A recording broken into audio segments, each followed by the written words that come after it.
Sanibonani Mzansi. I am your host Candice Khumalo and I welcome you to another episode of the Health from Mzansi podcast.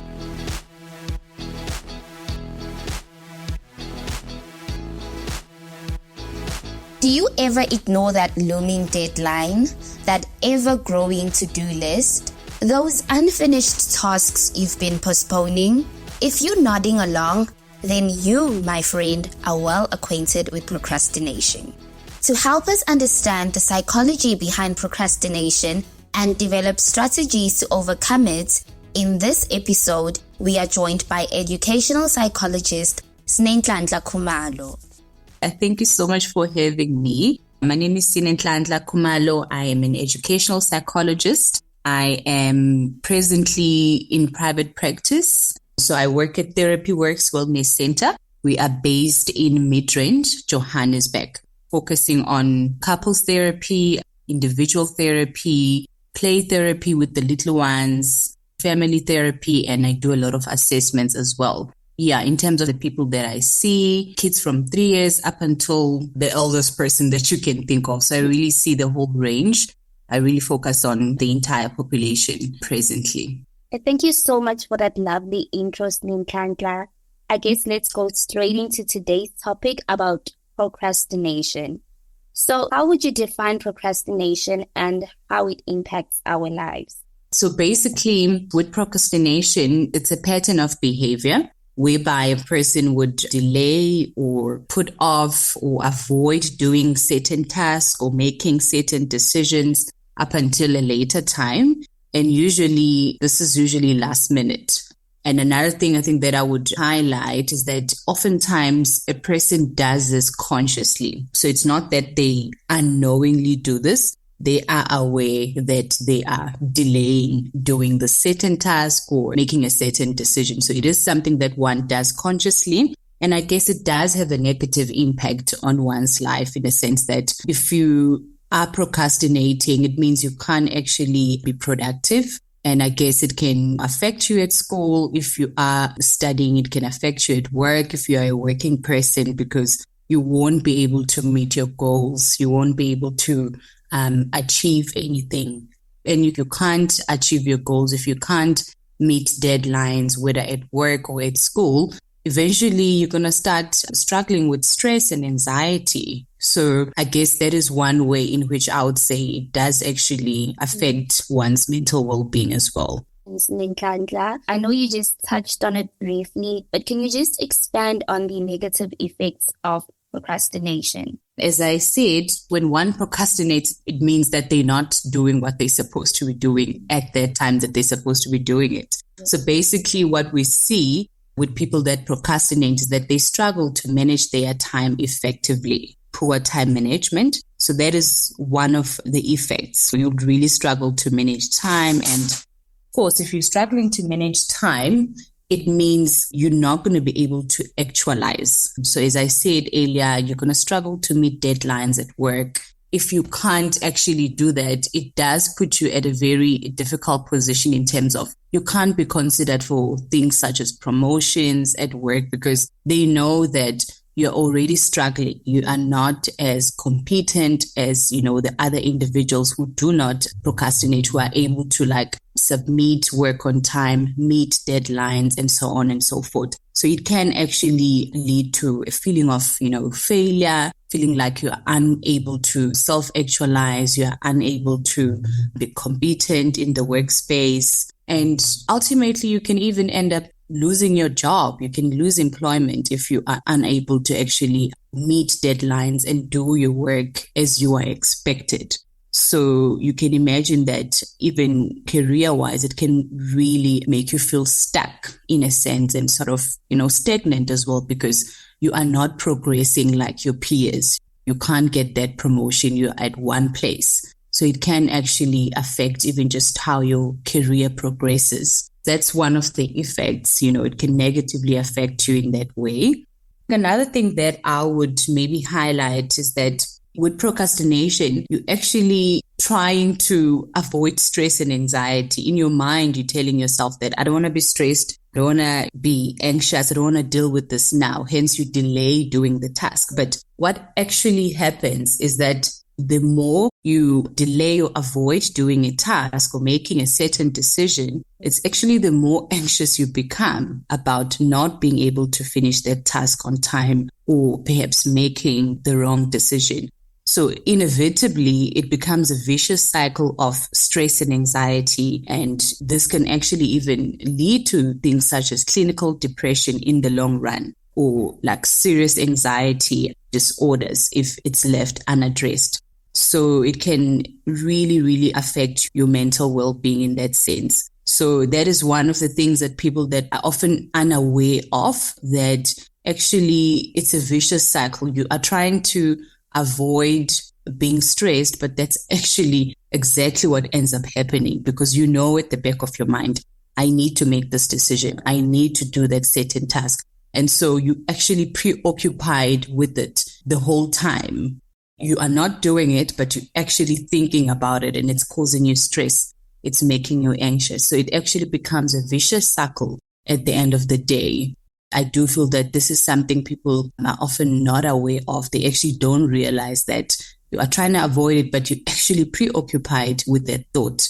Or that's also something that would be important for people to know, that with procrastination, it's just a habit that it doesn't help at the end of the day. You know, it can really, really cause a lot of stress, a lot of anxiety in the long run. Are there any positive aspects or benefits to procrastination, or is it entirely detrimental? I wouldn't say it's entirely detrimental. I personally believe that procrastination is something that we all do from time to time. So I do believe that if you do it in moderation, it can actually have positive benefits for you. But I guess this is a very controversial topic because a lot of people don't believe there's any good in procrastinating. But I do personally feel that if you do it in moderation, if there's a balance to it, and if you do it knowing that, I've got this problem, so there is some awareness, then you can actually make it work in your favor, if that makes sense. I'll just make an example. What we know is that when the brain is put under just the right pressure, it can actually be more creative.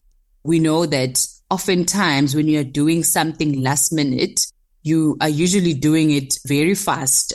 You are already panicking because you're trying to make sure that you do it before time. So what ends up happening is that there's this adrenaline surge that comes, which basically boosts your energy levels and it leads to more efficiency. So hence you'd find people saying, I prefer working under pressure because they know that when there's like pressure, they actually can do the task much more faster than they would if they did it way before time. So it can actually help you in that sense that you actually become more efficient. You're able to do something that would take somebody 5 hours in an hour. So it can actually be a positive in that sense. And I guess because there's so much happening in a short space of time, you actually end up being more creative. I don't know if you've ever find yourself having to do an assignment, an essay in like 30 minutes, or you find that you've lost your essay, you had saved it on your laptop, but now you can't find it. And it's the submission day. Now you have to like redo it, start from scratch. You often find that the two, when you compare the one that you had done when you still had time versus the one that you had to do when you thought that you had lost that document, the latest one or the more recent one is usually more depth. It usually would give you more marks than if you had submitted the previous one. That happens because actually when the brain is put under pressure, it actually becomes more creative than it would under normal circumstances. I'd like to find out if there are any practical strategies or tools that you recommend to overcome procrastination and to stay on track. The biggest thing is planning, really trying to make sure that you stay organized. So this would mean making sure that you have a daily to-do list. I know people often say, what if I forget the list? But trying to have multiple lists, have one on your phone, have a practical diary on your hand whereby you would write down your to-do list for the day and then just go through, tick off as and when you go. Have a list on your phone, practically on a diary, on your laptop, wherever, have multiple lists. And in those lists, you would basically just write down due dates of stuff that you need to do, tasks that you need to do, decisions that need to be made, just putting everything that needs to be done, bills that need to be paid, whatever the case may be, but just putting it down in a to-do list and not just having one to-do list, having multiple to-do lists. So as I said, on your phone, on your diary, on your laptop, even on the fridge, because you often go there quite a lot. So it can be another reminder if you're at home that I have to do A, B, and C, and D. So I would say the main thing, planning in that sense. And then I think another thing that can help is to get into the habit of breaking things down to like smaller tasks. So not wanting to finish the assignment, start it today and then finish it today. Trying to break it down to smaller steps so that you stretch it over 2 or 3 days instead of, wanting to do it in a chunk, because that can be overwhelming. And once you feel overwhelmed, then you get discouraged and you actually now start procrastinating. So just trying to break tasks, and I guess even with month-end household stuff, doing that not just at school or at work. If you have to like pay for stuff, doing it in categories, not wanting to do that all in one day. So maybe spreading it over 3 days as well, it can help so that you don't actually end up feeling overwhelmed and then forgetting some of the things as well. I would say the main thing is just to plan and to get into the habit of breaking things down, wanting to attempt like doing everything all at once, because in that way it can actually get very overwhelming. So in closing, what advice would you give to a listener out there struggling with procrastinating? I guess if there's a listener out there that perhaps recognizes that, they are struggling with chronic procrastination, as I said, we all do procrastinate from time to time. But if it's happening all the time for you, that means that it indicates that it's actually now an issue and it's quite chronic. So I would say if somebody does recognize that they've got a serious problem with procrastination, they just really need to take a step and ask for help. There are a lot of professionals out there that can help with this problem. We as psychologists are trained on helping people overcome things such as procrastination. And one thing that I've seen, especially in practice, is that people often find that there's actually a serious underlying cause for them having procrastination. So you may find that procrastination is actually a symptom of an attention difficulty such as ADHD, anxiety, other disorders. So you may actually find that taking a step and actually asking for professional help, you may actually realize that this is not just a procrastination problem. It's actually bigger than that.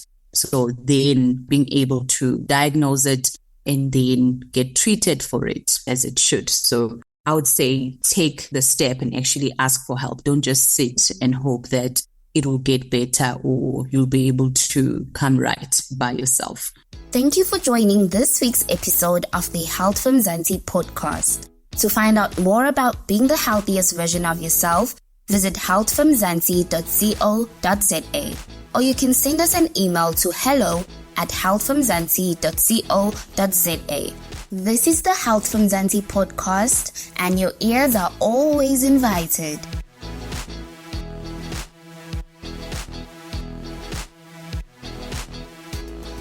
Although a time waster, procrastination isn't always the villain. It can sometimes be a sign that we need to reevaluate our workload or approach. The key is to understand our own procrastination triggers and develop healthy coping mechanisms. Until next time, stay healthy and fancy. I am your host, Candice Khumalo. Until next time.